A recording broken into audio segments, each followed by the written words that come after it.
Motion's carried. Okay, let's go to the agenda, and I've done the welcome, so let's start the agenda. And I don't have it before me, so I'm depending on Andy to move it along. Okay, so thank you. If we approve the minutes, I think we want to get right into the presentation by our consultant, Brendel Group, to kind of give the commissioners kind of an update on where we are in the climate action planning process.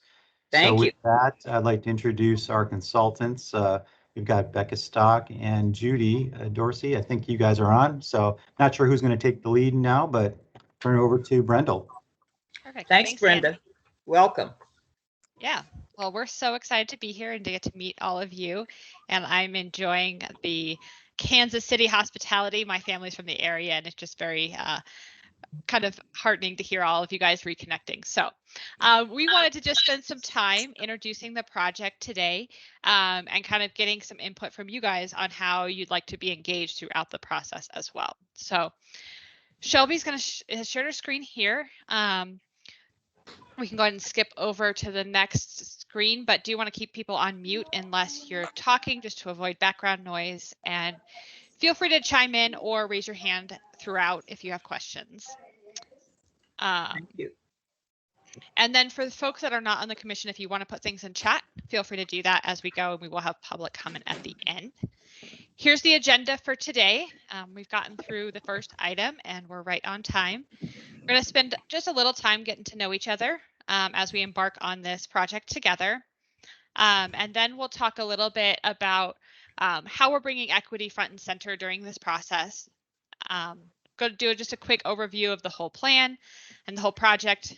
And then we'll get into details of what phase one looks like, and then end with some question and discussion time, both for committee members and for public comment. Okay. So let's go ahead and go to the next slide. As I mentioned today, main objectives are to meet the project team, align on our equity approach and make sure that we've got all the right voices at the table, become oriented to the project and timeline and when we expect to have certain input and when we kind of expect the deliverables to be, as well as starting to collect feedback on the outreach and engagement plan for phase one. So we're going to kick it off with welcome and introductions. The team you see here is the consultant team that will be collaborating on this project. And we'll kind of just do a quick introduction of ourselves, and then we'll ask kind of the committee members to introduce themselves a little bit more. So I'm Becca Stock. I am project manager for this project. I'm engineer with Brendel Group. So I will be kind of leading the whole project, making sure we stay on track, as well as leading up some of the greenhouse gas emissions and analysis portions of the plan. Okay. And I will pass it over to Judy to introduce herself. Good afternoon. I'm Judy Dorsey. I'm the executive project manager and founding principal engineer here at Brendel Group. Likewise, I enjoy the warm Kansas City welcome as a Missouri native myself, and we are thrilled to be engaging with you all on this plan update. It's nice to reconnect. Actually, Commissioner Collins, we met back when we did the greenhouse gas inventory. All right. Commissioner, so it's nice to see you again. I thought I recognized you. Yes. It's nice to see you again, and other commissioners as well. And my role is as executive project manager is our quality assurance, and I will also be leading up our subtask on the vulnerability assessment. And maybe Shelby, you could introduce yourself next. Absolutely. Good afternoon, everyone. I'm Shelby Summer, also with Brendel Group. So my role on the project is the engagement lead. So I'm helping create the framework for engagement activities. You'll hear a lot more about our phase one game plan in a little bit. So I won't go into the detail on that now, but I'm delighted to meet all of you. And so I'll pass it over to Stephanie. All right, good afternoon. I'm really excited to see some familiar faces and really looking forward to connecting with new ones. My name is Stephanie Smith, and I am co-founder and managing partner of Celtic Solutions. We're a change management firm. We help organizations navigate change through an equity lens. I grew up in Kansas City, Kansas, but have spent and now reside Excuse me. in I'm Missouri. sorry. Shout out to Wyandotte County, who said it. But really excited being able to serve in various capacities that is all anchored in working with the community. And so I'm excited to join this team, but also more importantly, contribute to this important work for our city and with our city. Great. Thanks so much, guys. So if we're going to go to the next slide, we wanted to just kind of do a round robin of the committee members just to get to know you a little bit better. So if you can share your name, how long you've been on the committee. We're also starting to get an idea of kind of what has worked well in the past. So if there's something you really thought was a big success or you really liked or you thought had good outcomes, we'd love to hear about that, as well as one goal you'd like to have for this plan. And it doesn't necessarily need to be super concrete, but something, you know, kind of what you're hoping to get out of it to make sure we're heading in the right direction. So Chair Collins, would you like to kick us off? I'll start. Everybody knows my name. I'm Joanne Collins, and I've been on the commission for as long as it's been a commission. My history is 50 years plus long with the city and Mid-America Regional Council and National League of Cities and with the state of Missouri on water quality. All initiatives that are developed by the staff and by our volunteer commissioners are those that I want to highlight. So I'm going to let them present those. And the one goal I have for this plan that is successful, that it comes in budget and on time, and it improves the quality of life for my citizens. Next. Just small goals there. I love it. Tom Jacobs, do you want to go next? Thank you. So I've been associated with the commission since the beginning. I'm an alternate to David Worm on this group. I would share, I'm looking back for the questions that you posed. The thing I'd like to see, so Kansas City, Missouri has really long been a leader amongst municipalities in our metro area on this set of issues. And I think that this effort will allow the city to build upon that and do so in ways that are really fundamentally tied to notions of social equity and thinking about how community-based organizations can plug in and lead in efforts to find the kinds of solutions that we might aspire towards. Did I miss another question? I may have. And a past initiative that I'd like to see highlighted, to me, trees are the low-hanging fruit of climate adaptation. And trees, in a sense, are a metaphor for a larger idea of land stewardship that we might embrace and figure out how to weave throughout different elements of the plan. I like that. It's great. All right, Tom Grieger. Yes, hi. Thank you. I'm Tom Grieger. I'm an attorney at Shook, Hardy & Bacon, a law firm here in Kansas City, and I practice exclusively in the environmental law area, focusing on air pollution, but also other water pollution and other matters, largely representing regulated entities like governments and industry. I think I was first appointed to the commission by Mayor James, and I think I'm in my second term on this now. Based on the questions presented today, I think the ones that stand out to me that I'd like to hear more about are the issues about equity and what groups and what areas might have been overlooked in previous efforts and how we might address that, and alongside of that, how we reach out and make sure we're connecting with all the right groups across the city to make sure that there's adequate representation in this process. And I think, based on what I've seen over the past couple of years, I think that has improved significantly. We've got great participation from the community, but it's always good to make sure we're going about it the right way and making sure we've got adequate representation from all interested parties. Great, thank you. David Worm.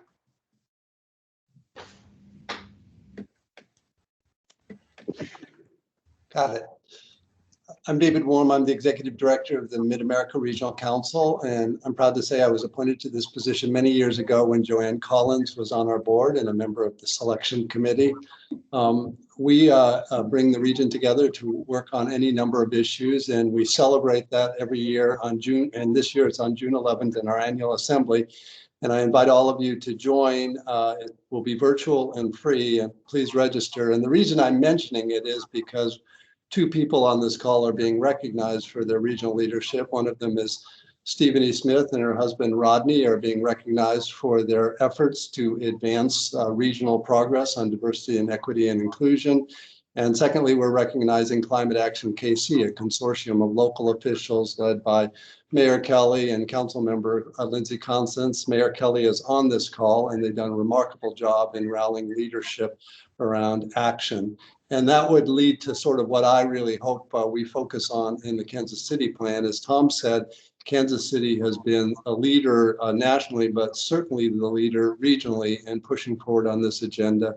And I hope that what comes forward in this plan are specific actionable items that we can move forward on, not only discuss, not only plan, but implement and rally the region in concert with Climate Action KC and many others to move the region forward on our broader strategy as well. So I really am hopeful that we land on kind of a leveraging strategy that will bring the energy of the region more broadly to act. Great, thank you. Bob, do you want to go? Sure. So my name's Bob Bercobile.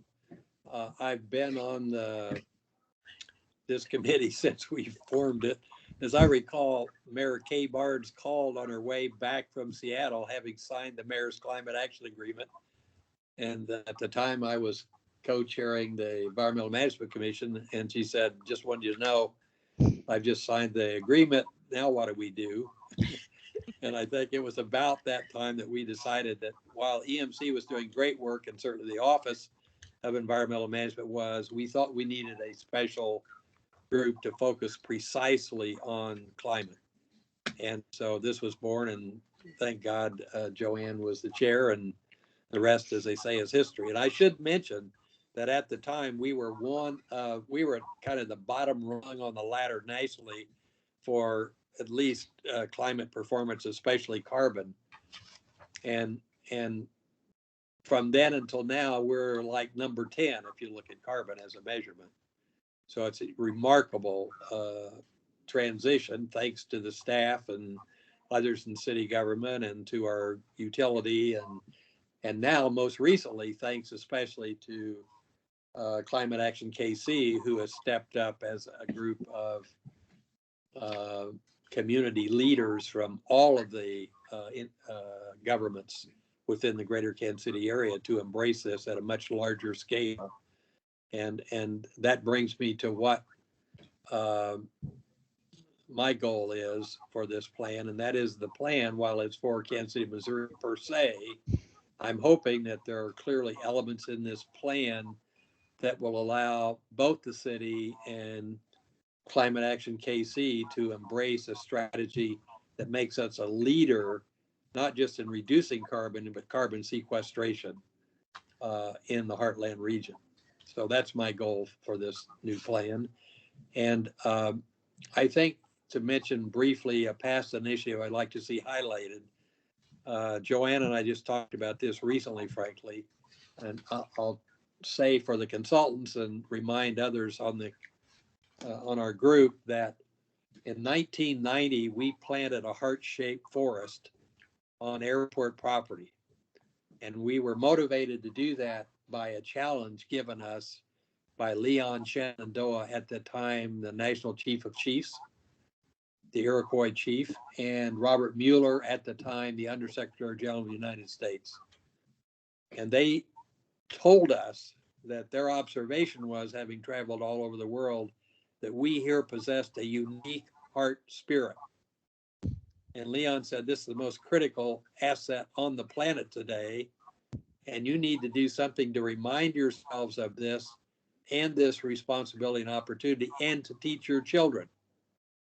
And Mueller brought up the idea of planting a row of trees around the city in the shape of a heart, as he put it, big enough to be seen from outer space. And so instead of that, we actually explored that for a number of years, but we ultimately planted about a 20-acre forest. And in 1990, they were 2-foot seedlings of Missouri native trees, and today they are 50 to 70-foot trees.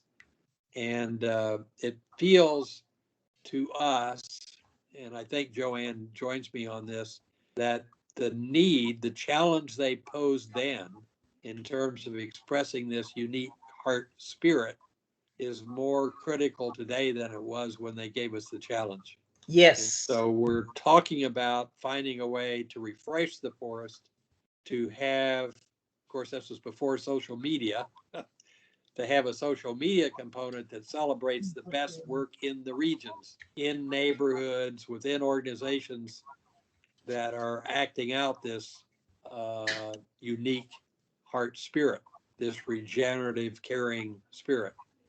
And so I'm hoping that it will celebrate some of the things, Becca, that you and your team identify as our goals for the next round. I love that. And I think that's an excellent use of social media. All righty. Thanks, Bob. And the last one on my list is Kristen. Thank you. I'm Kristen Reid, and I lead a nonprofit in Kansas City called Bridging the Gap. And we do a lot of work that ends up being tucked up under climate protection plans like this. For example, we're the home of Heartland Tree Alliance, which does a lot of tree planting for the region. We also do water and energy efficiency interventions, particularly in low-income households. We're actually in those households installing devices. We have a green business network and many other initiatives that affect climate change in one way or another. I've been on the commission 5 or 6 years, something like that. So I'm a relative newbie. And a past initiative I'll share with both Tom and Bob that I would highly recommend that we invest in further is the urban forest. In case the Brendel Group doesn't know this, we just completed an urban forest master plan in the last 3 years, and it was passed by City Council in the past year. The original climate protection plan from 2008 also had a very large goal for planting more trees, but my understanding is it was never really fully funded or even partially funded. I'm not sure. That's right. And so we really want to make sure that the urban forest master plan vision does get funded. And we're interested in innovative methods of planting that might be able to plant a lot more trees for less money. So Tom and I and our forester, Sarah Crowder, and others have been meeting on that in recent weeks.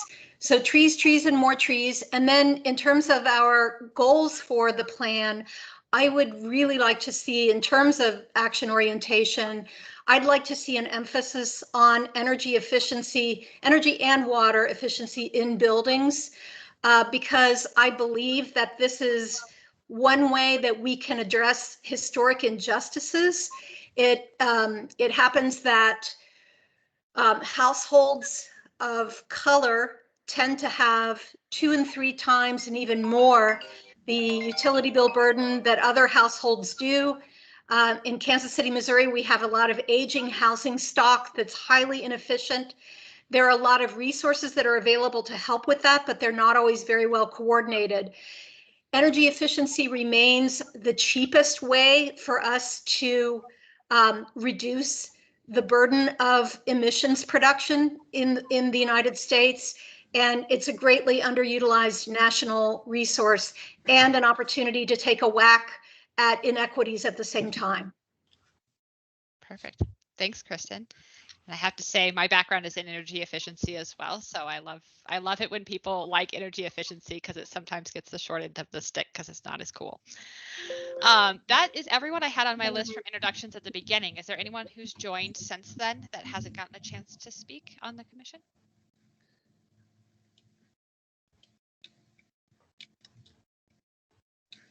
Okay. So with that, I'm going to turn it over to Stephanie, and she's going to talk a little bit about equity for a minute. All right. Thank you, Becca, and thank you to everyone for your input. And so many of the things, and if we can go to the next slide, so many of the things that you all mentioned not only have been echoed through our approach of just simply asking and listening, right? So Kristen, to your point about energy and water efficiency, what does that sound like from a tenant's point of view, someone who is renting a space, right? And how can we make that a reality? What are some of the key nuances and components that are important for us to understand so that we can really begin to operationalize it? And so hopefully on your screen in front of you, on the right-hand side of the screen, you'll see 8 colorful boxes.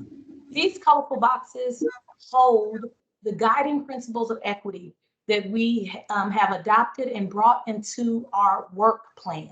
So not only how we do our work, but how the work and the impact of this plan should reflect itself. And so this with, not for, right? And so I'll call out a couple that really resonate for me that guide this work, but I'm really interested in the commissioners, in your view of which one of these principles really stand out for you as you think about the work that is before us. But this with, not for, what that means and how it'll guide us in this work is really ensuring that this work doesn't come in and supplant the brain trust or the lived experiences of community members that are part of and navigate in and throughout our communities. So how can this work, how can this plan ensure that we're hearing those voices? Tom, you talked about the underrepresentation.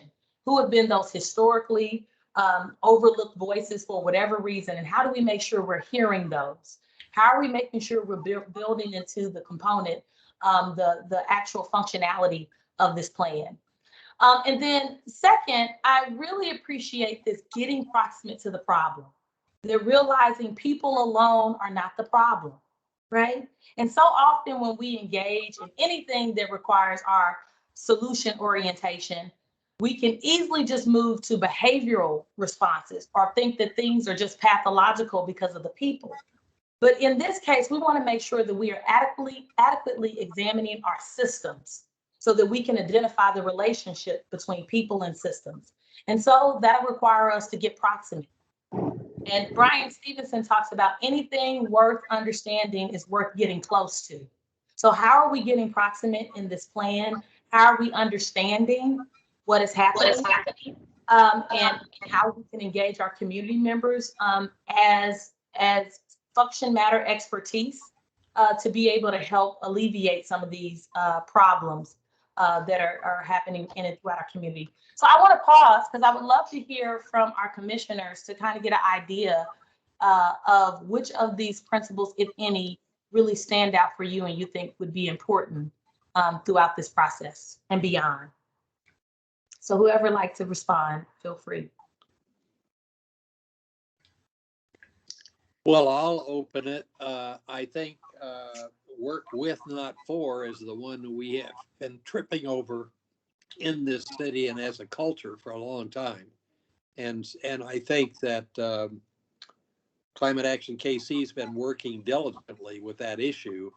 And again, I'm hoping that out of your plan and our new direction, we can help make the transition to addressing this as a community. Thank you, Bob. Other thoughts? Any of the other?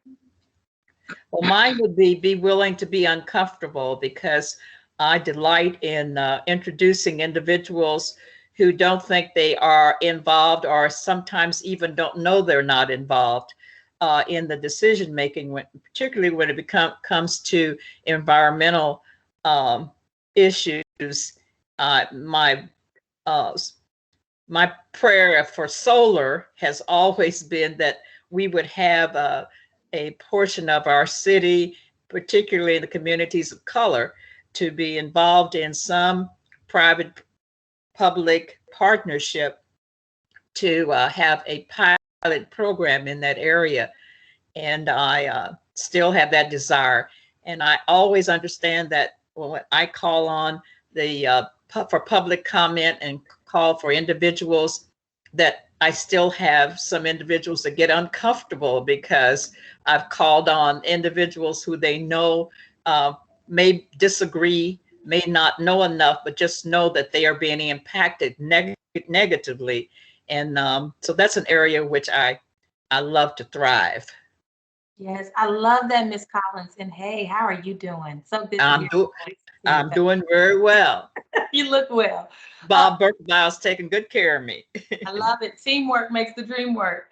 What I love about what you mentioned about being willing to be uncomfortable, another aspect of that I think I heard, but I love it, even if it was in my imagination, was even as we engage our community members in this, it could be easy for some to feel like, well, I'm not the expert. But the truth is that lived experience is extremely important, and we don't want to overlook that. And so even sometimes our community members will feel uncomfortable because some of this will feel so outside of them. But the truth is that energy inefficiency, and Kristen talked about it, deeply impacts our community members that maybe feel furthest away from it, right? Yes. So how do we close the gap on what we say and what we do? And so being able to really help to create a bridge and meet people, meet all of us where we're at, to really help bring about this plan, I think is going to be key. So thank you so much for that, Ms. Powell. That's correct. Let's ask another commissioner to identify their favorite color or box. Is there one more thought? Come on, it's just Bob and I and Kristen.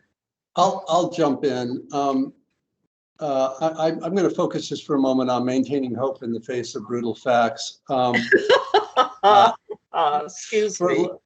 For lots of reasons, though. I mean, these issues of climate change are tough. And then when you layer on top of them issues of equity, they become even tougher. Yes, and then when you lay it on top of a multi-jurisdictional place that we live on, it becomes tougher still. And it's easy to get overwhelmed. It's easy to sidestep. It's easy to walk away. And I think that what we're trying to show through this process is that we can find a way forward that makes a difference for the climate, but also makes a difference for everyone who lives here. And I think really kind of keeping that central and keeping the hopefulness of what we're striving to do rather than the complexity of what we're striving to do in front of us is important. Absolutely. Always depend on you for clarity. Thank you. Yes, that was some wisdom, and thank you, David, for that. Because we'll talk about how hope is steeped in action, right? This hope is not whimsical hope. It is really steeped in action. And so once again, being able to connect the dots in what we say and what we do. And then I'll even add another piece in who we do it with.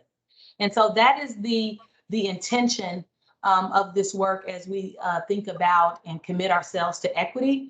And so we look forward to not only you all joining in to help put your fingerprints on what that looks like and who and all those elements, but also widening the circle of accountability as we all have work to do in this plan. And so we look forward to working together with you. So Becca, I'm going to toss it back to you. Thank you. Thanks, Tiffany. All right, if we want to go ahead and move on to the next slide, we're going to talk just a little bit about, disproportionate impacts that have shown up in Kansas City and who you think might be overlooked in previous efforts to help us understand just what Stephanie said, like widening that circle, who else needs to be at the table for this discussion, and kind of what things do we really need to talk to folks about that they might be seeing in their neighborhoods.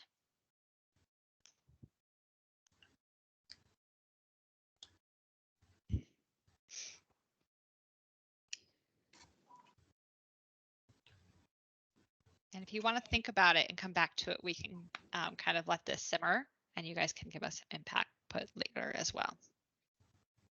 Well, we always like to say silence is the sound of us thinking, right? That's a great sound.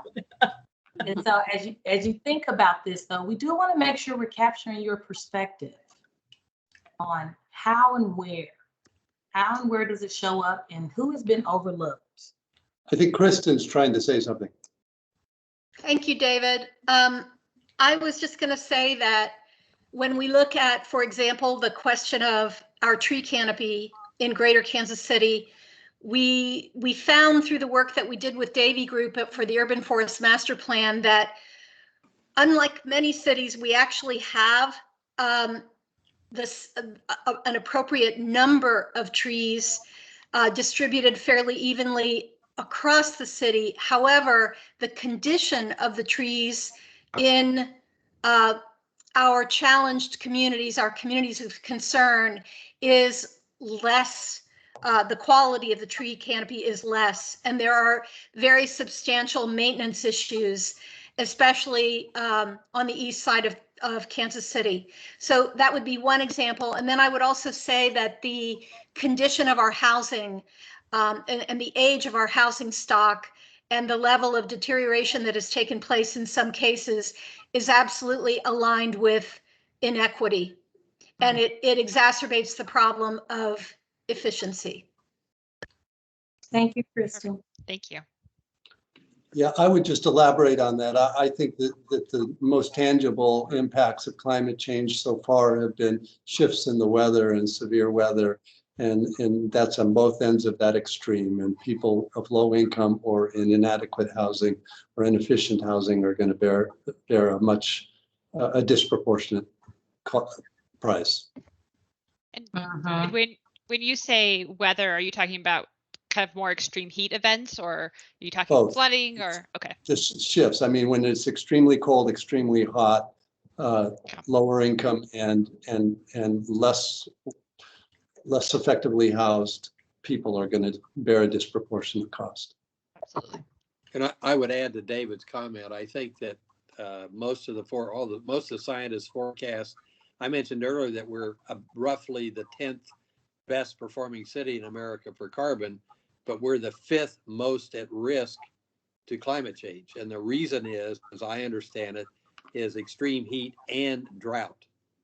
So when you combine both of those in this metropolitan area where we have way more miles of road per capita than most other cities, that puts a real bind on people who are already in extremis. It makes food more expensive and less available, on and on and on, aside from the direct impact on them because they're generally in housing that is less conditioned and more expensive to condition. So it's a triple whammy for a large part of our community. Absolutely. Yeah. And I don't think we can ignore the fact that all of this climate issue impacts the community when it comes to health disparity as well. When we're talking about the housing stock and the deterioration, I mean, I'm experiencing now all of this wet weather. We're talking about high possibilities of mold. And in some of these neighborhoods, you have houses that are gonna, obviously have mold formed from all of this wet weather, and individuals that have respiratory, and I guess I could be the perfect example of saying that respiratory issues are definitely going to be impacted. So we can't forget about the health disparities that go along with the climate. Absolutely. And then you add on the heat and the air quality that comes along with extreme heat, and you kind of get another double whammy. I'm so glad Dee is present because I wanted to hear from the neighborhoods. Thank you. So glad to see you, Miss Dee. You're muted if you're talking to us, but I'm so glad to see everybody else. Thank you. All right. I do want to kind of keep us going, but does anyone have any last comments that we want to get in here before we move on?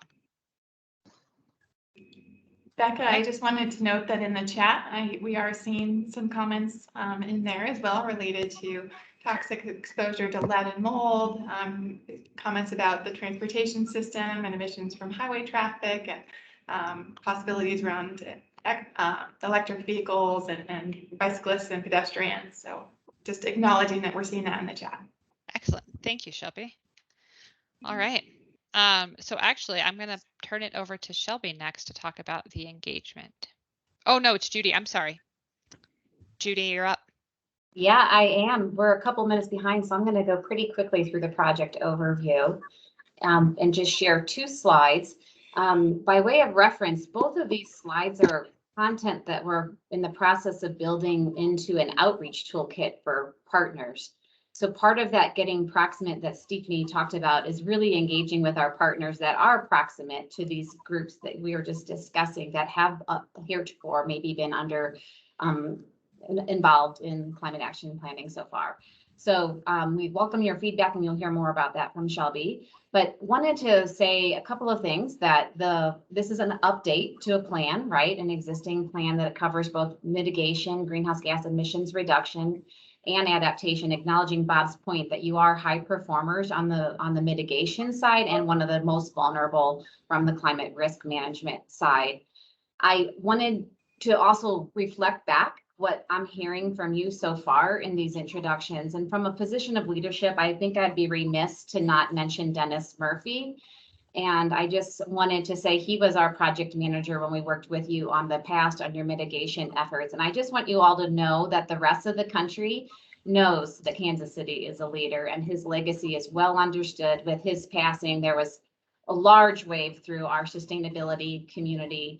And just want you to know that I'm very sorry for your loss, but at the same time, his work and the work that you all have done really has left a legacy. Well, thank you for that acknowledgement. We appreciate that. Absolutely. It reverberated throughout Urban Sustainability Directors Network and other places. So wanted to acknowledge the leadership position. And then on gaining this deeper understanding, part of our approach through this is, and in the equity principles getting more proximate, is to have a more local based team. We realize we're a national firm, we're out of Colorado. That's why we're thrilled to be partnered with SOFIX Solutions, the award-winning, SOFIX, soon to be award-winning SOFIX Solutions, along with, we understand KC Climate Action. There's a long history of progress and work here that we'll be building on. And then in addition, we're doing something really innovative that we haven't tried before, which is to place local climate justice workers and a climate intern. And Shelby will share more with you about that. But we're hoping that having a more local in-community team will help us achieve this second item here on gaining a deeper understanding. When it comes to those neighborhood specifics and solutions, that's where with, not for, comes into play. We can't come in presuming to know what the answers are. While you may be one of the top most vulnerable communities, then by extension, you're probably one of the most resilient. People have a way of adaptively increasing their capacity under stressors. And so we would want to hear from the communities where they want to co-create things that can improve their resiliency in the face of these vulnerabilities. And then this last one on roles and responsibilities, that gets down to the brass tacks so that we get to that action that you're looking for, and therefore the hope. You know, when we put all the specifics behind it, that's when people start getting motivated. And so moving to the next slide, this is just a highlight of sort of reflecting back that history since even before 2008 with climate action planning in Kansas City. Did want to acknowledge the executive order last year in 2020. And I won't go through them, but all the new more aggressive climate action mitigation goals and the emphasis around equity that was passed last year. Then now embarking on this project in 2021 through, that'll take us through next year, and then all heading towards carbon neutral by 2040. With the city leading by example and being neutral prior to that. And so again, I won't go through all the specific details of the goals, but I will say 3 things that we had sort of proposed on in terms of our team's philosophy and how we are looking to work with your commission and the community broadly is to start, when it comes to equity, is to start specifically with racial equity. And we think that that's very important for a number of reasons, and how that raises all forms of equity when we start with race. We also, recognizing this long history that you have, wanted to kind of turn things upside down a little bit and kind of start inside and build things out from the neighborhood out and aggregating that up to the community scale. And then I guess it was Bob was talking about the equity principle about brutal facts and remaining hopeful. We also have the brutal fact of COVID, and that we still are in a public health crisis coming out the backside, but that also hasn't been equitable. We feel as sustainability practitioners and climate practitioners, there are a lot of learnings in COVID that we can bring into this experience, and how can we be thinking about that as we look at climate mitigation as well as resiliency. That's a super fast overview of the project and kind of some of our rationale and background. But really, as Becca, our project manager, said, today we want to focus on phase 1 on our engagement strategy. So I'll pass that to Shelby. And as I do that, I do want to also acknowledge scope, schedule, budget was another comment. And so that's, you have a good team there with Becca as your project manager and me as your executive project manager. City staff have been terrific, with Laura as our project manager, really good communications and teamwork to make sure that we are good stewards of the public dollar and that we manage this project effectively. I apologize, I'm not going into all the details about our project management and so forth, but you'll get more of that from Shelby in terms of what we have in store for phase 1. So I'll turn it to Shelby to get us a little back on track so we have more time to hear from you all. Thank you. Good. Thanks, Judy. So I'm going to just quickly walk us through sort of the parts and pieces of our outreach engagement plan with a focus on our initial phase, which we're calling phase 1. It's taken a while to get to this initial phase. So we were under contract several months ago and have been working on sort of this phase 0 or groundwork activities, like setting up a project website, developing our outreach and engagement plan, doing a deeper dive on some of the equity considerations and metrics. And so we are just on the cusp of sort of this public presence and more significant process around outreach and engagement as we head into phase 1. You can't hear? I did not. Is anybody else able to hear me? Yeah, I can hear you. I can hear you now. Okay, great. So let's begin with who are we engaging in this process? And so on this slide, I've outlined a handful of the core groups. So beginning with you all, the Climate Protection Steering Committee, we'll be checking in with all of you 3 times during this process formally, and then we'll be inviting you informally to participate in all sorts of other activities and initiatives. We also have a series of interviews and discussions with technical advisors. We completed 6 conversations with about 30 plus people last Thursday and Friday, hearing from city staff as well as other service providers, folks that regularly interface with the city on climate matters. And so we heard from them about related and previous efforts as well as their ideas for the future. We'll be checking in with elected and appointed officials and keeping them informed throughout the process and seeking their guidance and expertise. And then we are also planning a robust series of activities to engage both organizational partners and neighborhood leaders, not just in providing feedback, but also in active roles of helping communicate about the process, help us listen and learn and make and build connections. Again, that spirit of with, not for. We're hoping to really work in coordination with a lot of the existing groups and neighborhood organizations to leverage their expertise as well as their broad stakeholder bases to expand our involvement in the process. And then finally, this is a very open process for the public. And so even if you're not involved in one of these formally established groups, we're hoping that we make the process very simple, easy, clear for people to engage, not just in this first phase, but through all phases of the project. some nuts and bolts about how we're engaging. So we have an engagement team.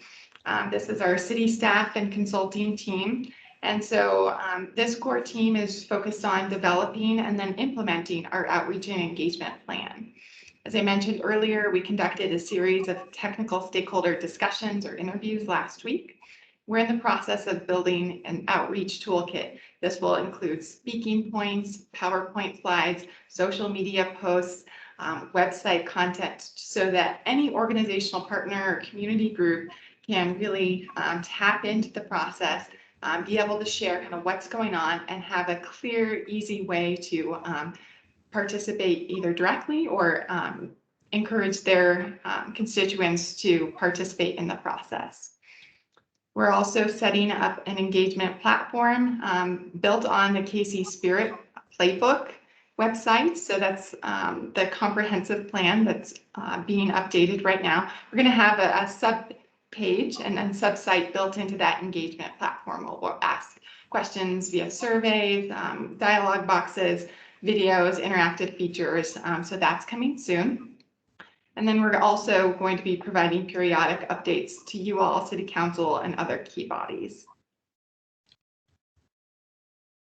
As Judy mentioned earlier, we're really excited to be trying some new things in this process. One component of this community-based outreach strategy is hiring 2 climate justice workers. So we are looking for 2 community organizers. These will be paid positions. They're going to work over the course of the summer, the fall, and into early winter next year. And they will be responsible for leading conversations and capturing community stories. I'm noticing right here, we kind of forgot the year we're in. So it's actually June 2021 through February 2022. I think I just mentally have blocked out most of last year. So pardon me for the typo on this slide. So we've already received 6 applications for these climate justice workers. The deadline to apply is this Wednesday. So I anticipate, human nature is what it is. So I anticipate we'll see a wave of applications coming in middle of this week. So if you have any referrals or ideas, feel free to point them in our direction. We can share a link to these positions before we wrap up as well. We are also looking for a project intern. And so the intern will be a college student, whereas the community or the climate justice workers are any community member with a passion for doing community-based organizing and communication work. So the project intern, that internship will begin in the fall semester, so in August, and will run the course of the fall semester into early 2022. You are kind of locked in last year's, aren't you? We really are. I don't know what's going on with my brain. Yeah, okay. So again, these just add 1 to these dates. Okay. And the intern, will have 1 single intern. Also, the deadline is this Wednesday. We have not received any applications yet, so it's highly likely that we will be extending that deadline and doing that sort of recruitment process this summer. Yep. So in this first phase, what are we asking? How can people engage, and what sort of information are we seeking? So we're dubbing this first phase our listen and learn phase. And this is where we really want to tap into community stories, community expertise, lived experiences, and really start to understand. We have data about climate change impacts and what's possible or what's likely, but we want to hear from individuals, like what is of greatest concern to you, your family, as well as your neighborhood. We want to understand how climate change has already impacted people's lives, or how it might in the future, what they're thinking. We'll be exploring who and where the impacts are occurring, and also starting to identify who we're not hearing from. How can we better connect with them? How can we leverage these conversations to build new relationships and, again, work in that spirit of with, not for. So again, this is going to be an open-ended kind of set of questions and an opportunity to really hear from the community and listen and learn. We've posted one series of questions already on the KC Spirit Playbook website. And so I'm just going to share quickly. We had great engagement and just one question asked during Earth Week. We've had 55 people weighing in online about what steps that they're taking already or that they might be interested or willing to participate in or learn about in the future. So this might be a little small for people to read, but the top line here is showing that a lot of people are already engaging in material reuse and things around waste initiatives. The second line is focused on energy efficiency improvements to homes. So again, the green is folks who are already doing these activities, and the yellow bars are the initiatives people might consider. So home energy efficiency improvements, a lot of interest and participation already. Last, we have renewable energy, not quite as much existing participation, but definitely some considerations, as well as people maybe not interested in purchasing renewable energy in the future. So again, this is not a one-size-fits-all plan. There's no quick fix. And so we're going to need to dig into individual household and neighborhood preferences to really create an actionable plan for different groups. Some other points of feedback. I'm not going to go through each one of these, but you can see we've got some different mobility options here at the top around bus, bike, walk, or carpool, community garden, composting, water saving fixtures, and then planting trees or native plants in your yard. I've heard a lot of discussion about that already. And you can see, once again, a lot of people are already engaging in those activities or would consider in the future. Same with some alternative vehicle types in the future. So this is just a very early sampling of some of the feedback that we've heard so far. So as we look towards other phases of the process, we've outlined 4 phases. The second is a collaboration and explore phase that will start at the end of the summer and early fall. That's where we're going to start brainstorming potential climate solutions and ideas for people to address these issues and opportunities at the neighborhood level. Phase 3 looks at beginning to prioritize and make some tough decisions about what's the highest and greatest need, what are we willing to give up, what are the trade-offs, and how are we going to start to mobilize. Between phases 2 and phases 3, we'll be checking in with this group twice. So we'll be checking in with you all at the collaboration and explore phase, as well as the prioritize and align phase. And so we'd love to hear from you all today, kind of the best way to keep you engaged in these processes, whether you prefer to kind of hear a summary of the phases and what we heard from the public, or if you would like to kind of check in midway through each phase. And then finally, the 4th phase in early 2022 is focused on mobilizing towards action and making sure that we've identified the key resources, implementing partners, and other activities that will help move these solutions into reality. I heard earlier, there's a strong interest and goal around a plan that is actionable. And so that our 4th phase will really focus on that implementation launch. So in closing, I want to just kind of open it up for another bit of discussion from the steering committee members to learn from you all. How can we do better in this process? Many of you have been on the commission for a long time and have had other experiences with planning efforts. So we want to know what advice you would offer to all of us. Who else should we be inviting to participate in these meetings? You know, we've got the formal committee members and then members of the public, but is there anyone we need to be actively reaching out to?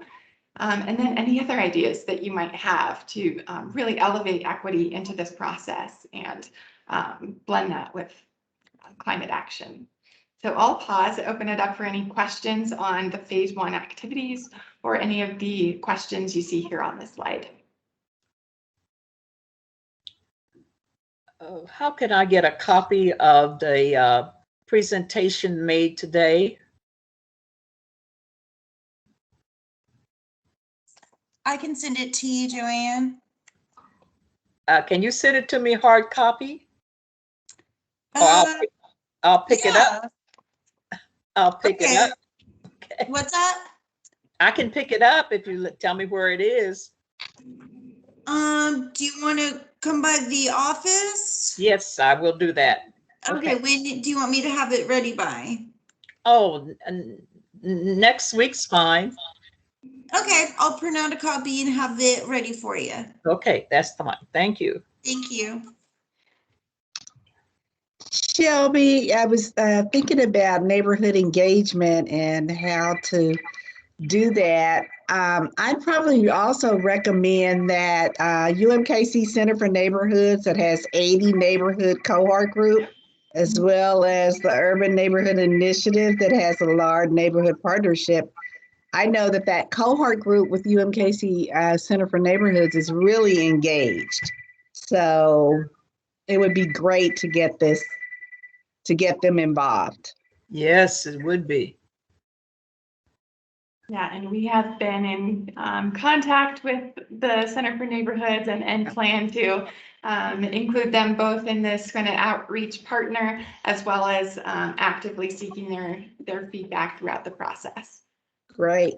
Both Dina and Jacob have been engaged in this and have been step by step. So I'll let Dina know that her name and the work of the center gets a lot of love. So thank you for that.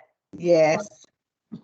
I want to recommend that we visit with our immigrant and refugee communities, and they are best identified through the various Salvation Army locations as well as the YMCA locations. So in the next couple of months, they will be back in some in person where we can actually get them involved. I think it's, and then I'm concerned about north of the river. Are our neighborhood organizational leaders involved north of the river? Yeah, there is some representation, but I think it is good to note about being intentional about that. Your comment about the YMCA, one of our intended partners will likely be the North Kansas City Y that holds that immigration and refugee support work, and then also gives us a tie to up north. So Ms. Collins, that's right. Well, that's great. That's where I go to exercise, and that's where I see most of that represented community. And the East Side agency of the Salvation Army has a very cooperative and very involved immigrant and refugee representation there too. Thank you. If I may just briefly, I'm really encouraged to have that, to even be hearing discussions about immigrants and refugees. It's another area in which Kansas City is a leader on climate resiliency topics. And the fact that you even have identified climate migration as one of your 5 vulnerabilities is really telling. And so I think, thank you for bringing up that community of immigrants and refugees, but I just wanted to connect that dot specifically back to one of your vulnerabilities in the form of climate migration. Okay, thank you. Okay. This is Bob. I'd just like to add to what Joanne said. I agree with that entirely.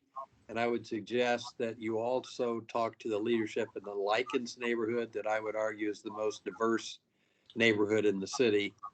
And they're currently involved in some really transformative work in terms of neighborhood resilience and vitality. And I think they would be a great partner for us in expanding this conversation. Thank you, Bob.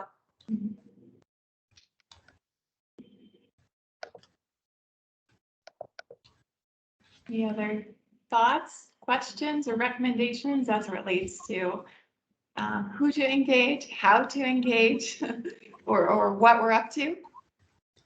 And I just want to note, Michael, Kelly, thank you for lifting up and amplifying the need to engage with those from the diverse ability community as well.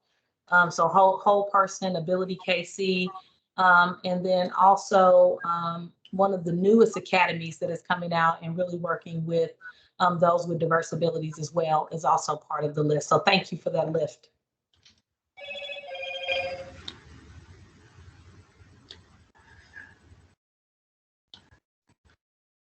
Okay. Becca, while we're on this slide, I did want to just kind of go back to a sort of an earlier seed I had planted about the steering committee, like all yours preferences towards when we meet during these phases. If you prefer to sort of meet midstream through each phase to kind of understand what's going on, or if you would rather kind of wait until we're at the sort of end of a stage so that we can kind of report back to you what we're hearing. I like to be plugged in as an observer whenever there is the dialogue is and the locations are either the Zoom, however we're communicating. I'd like to know some of those dates. Okay.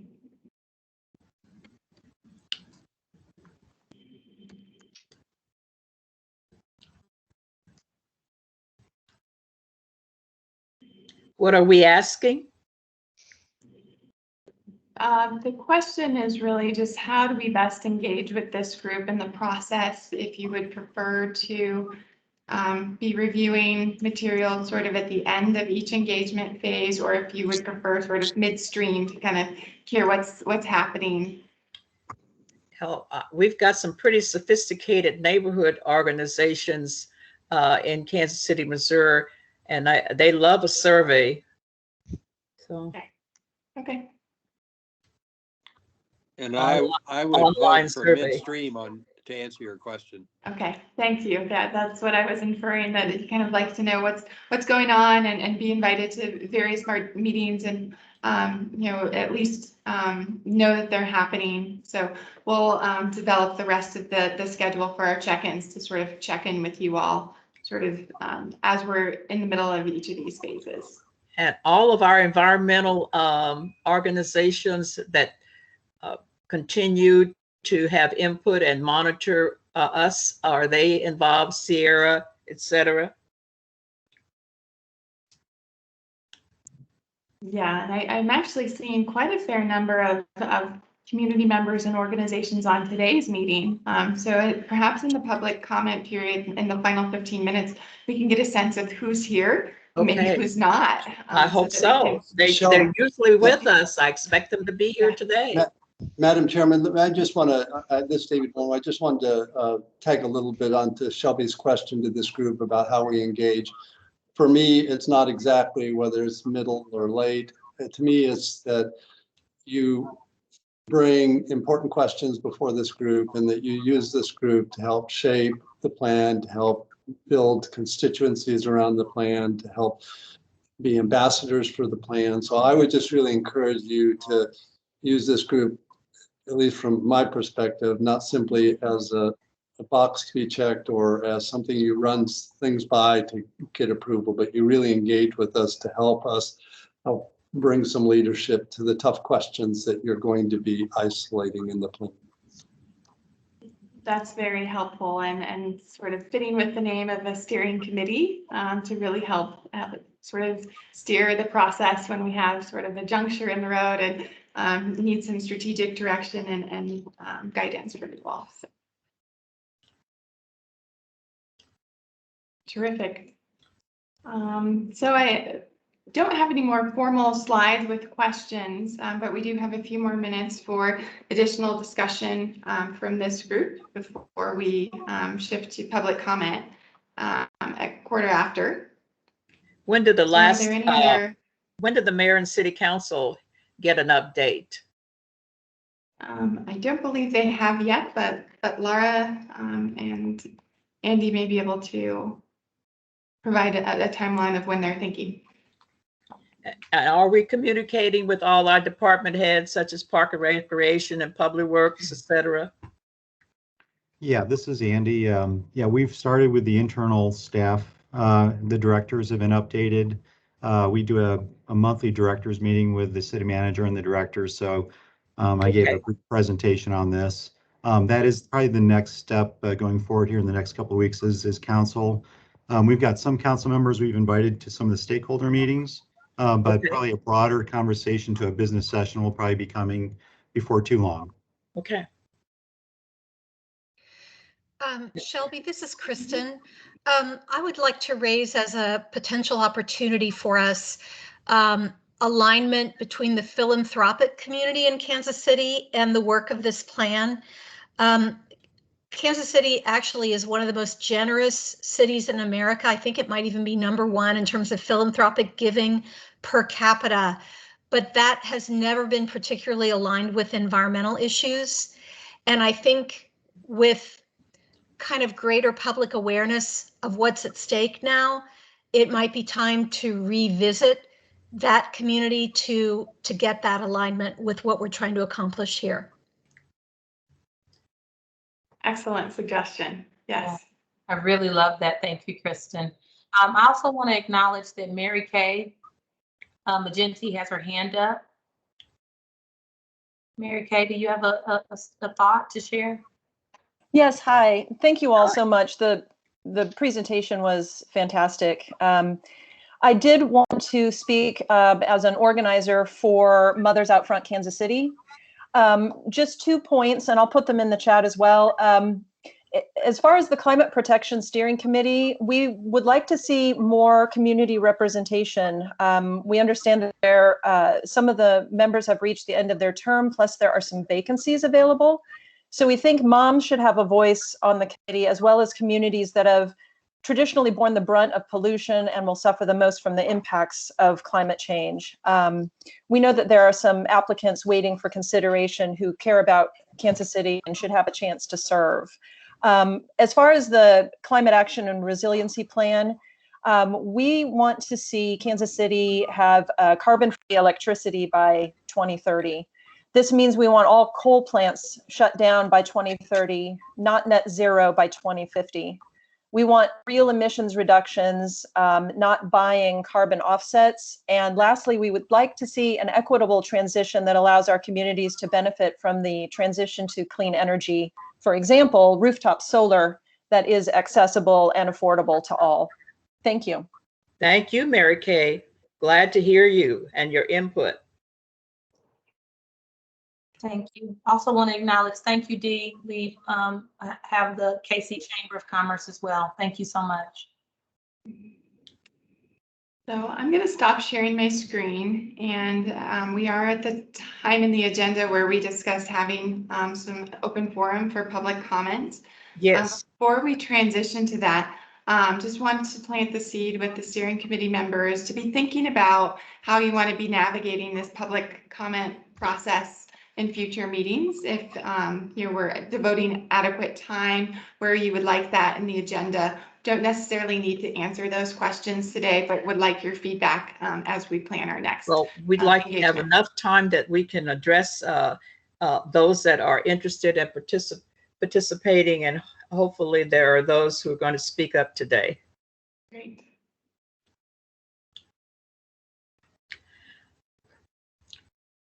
We're waiting to hear from the general public. Yeah. Would it be all right if, with the Climate Protection Steering Committee, if I spoke? This is Michael Kelly. Yes, sir. Tell who you represent besides yourself. Well, besides myself, I am the policy director for Bike Walk KC, and I serve as a member of the Environmental Management Commission. Thank you.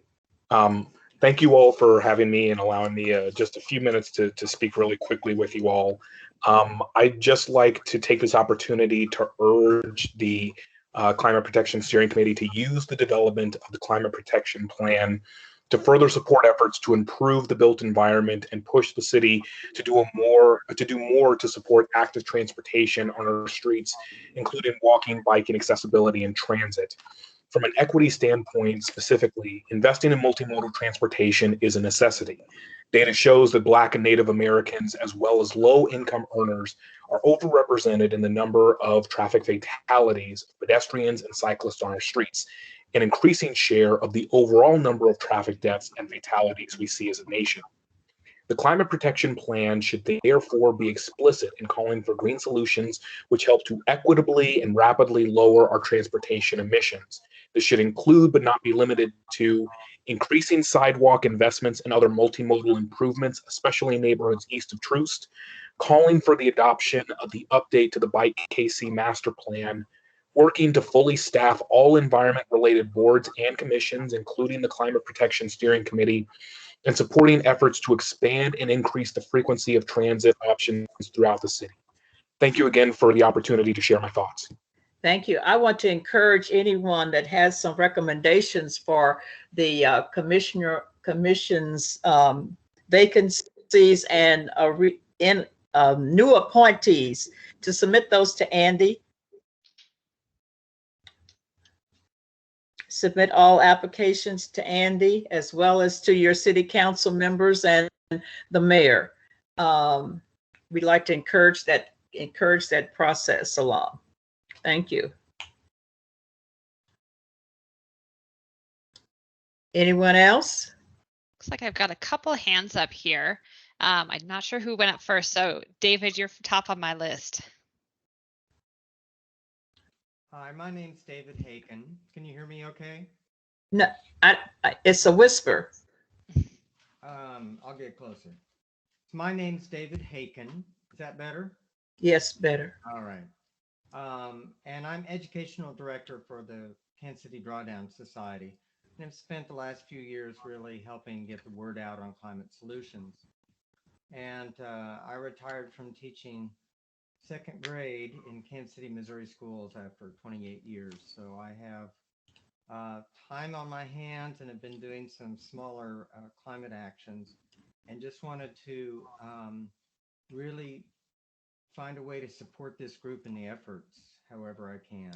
So we have your contact information, sir. Jerry does. All right, thank you. Great. Thanks, David. Let's see, Mary Kay.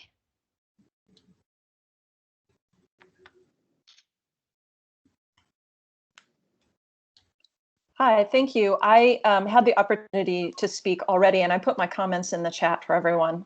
Thank you. Yes, thank we you. got them. Thank you. I'm gonna lower your hand then. There we go. Let's see, who else do I have? Billy Davies.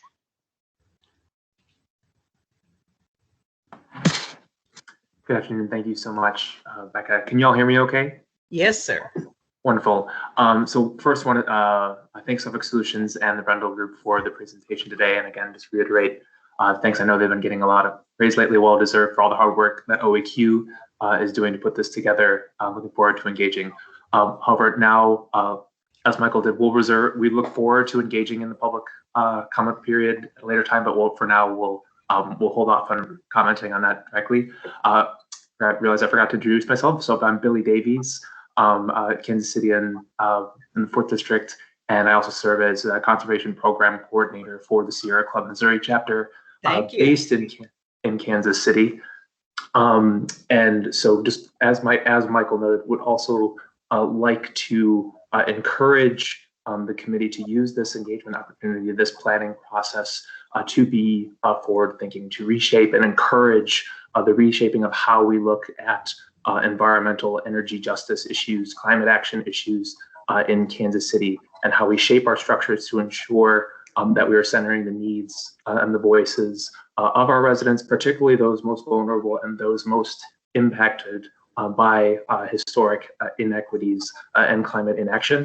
Would also, as has been mentioned, would like to encourage members of the committee to raise their voices in this process, especially as it relates to, as was mentioned, the vacancies on the committee. There are a lot of terms that have been expired, and we want to make sure that this committee is at full force and is able to continue to actively participate, not just in this process, but to weigh in for in the long term on vital policy issues and initiatives that impact how we're able to implement the plan.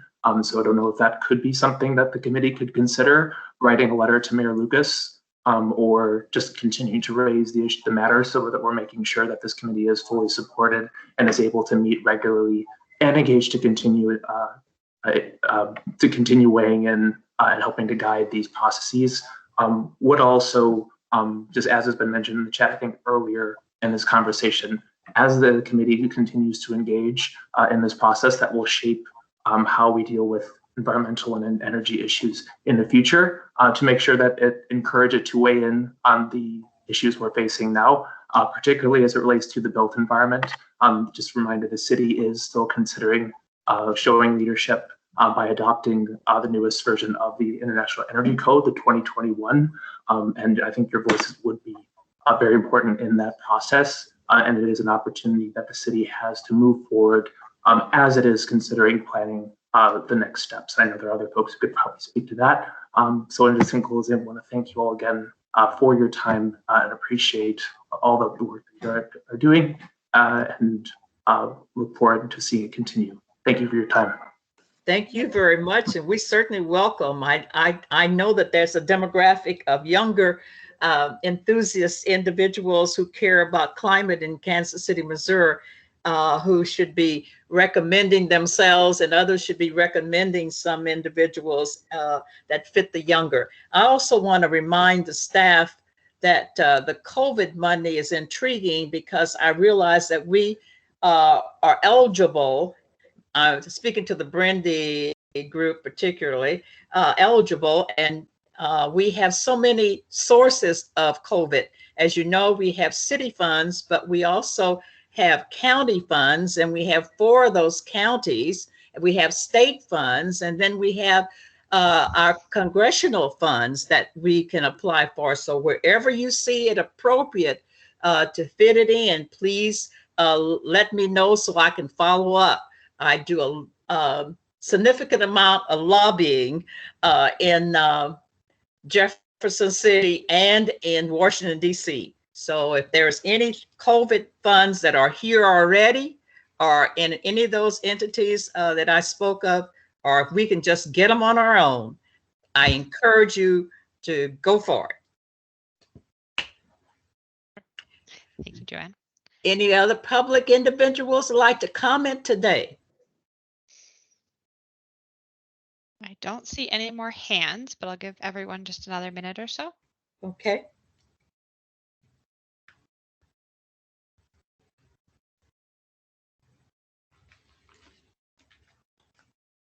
All right.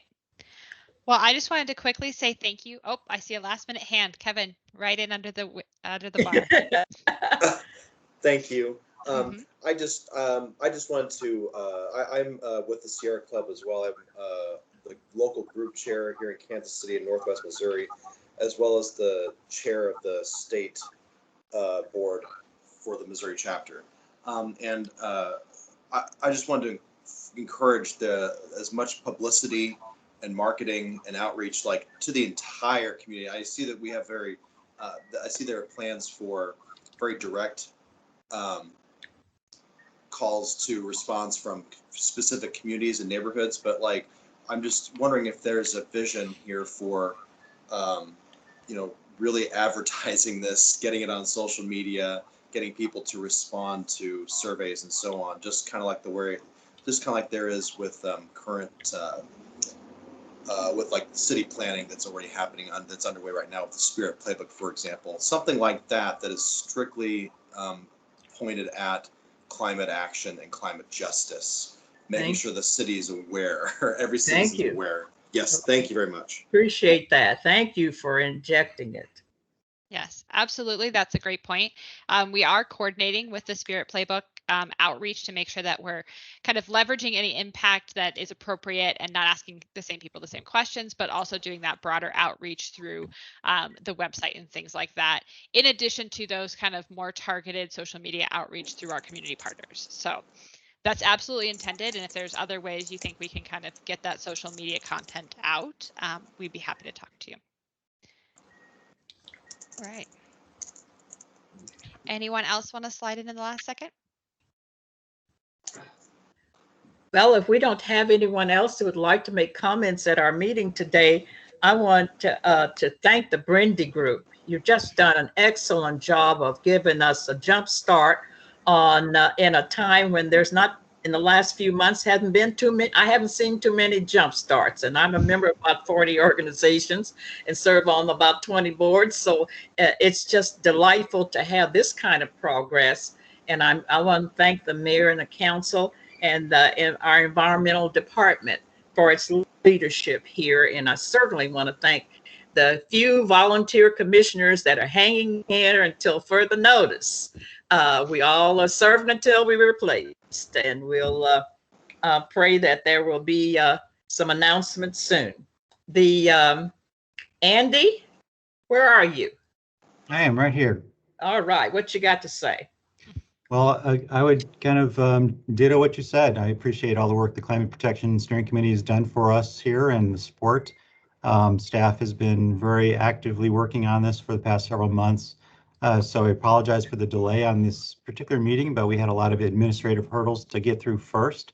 So we got through that, and we're getting right now to the good stuff. So again, we appreciate everybody's participation on this, and there's a lot more good stuff to come. So stay tuned. And are you still in the budget?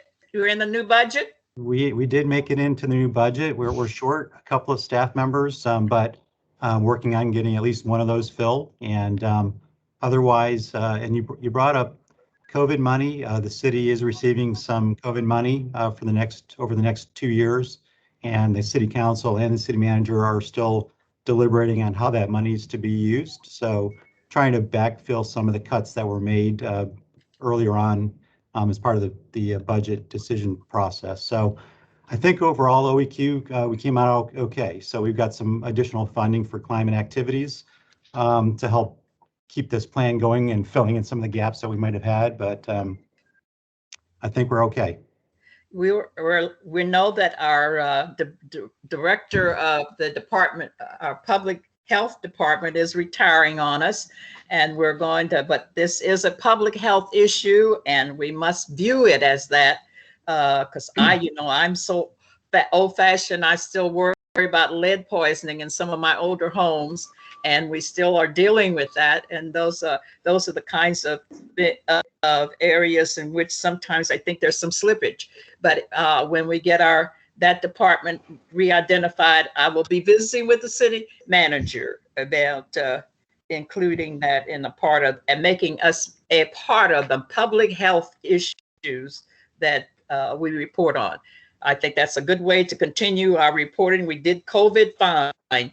Let's find a way to do it with our climate protection. Anyone else have any final words for the commissioners and our announcements? David, you want to give your announcement again? Sure. Everybody on this call is invited to attend the Mid-America Regional Council Annual Regional Assembly on June 11, in which we will honor regional leaders, including Climate Action KC and our very own Stephen E. Smith. And just go online and register. It's free. Thank you. Thank you. Thank you. Any other announcements from any of our other representatives on public meetings or updates or demonstrations? Bob Bercobile, are we going to get those LED lights around my trees at the airport? Well, I certainly hope so. We meet with aviation next week. Thank you, sir.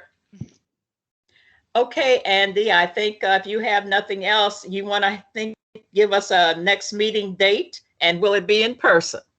Well, that's a good question. Let's revisit that here shortly.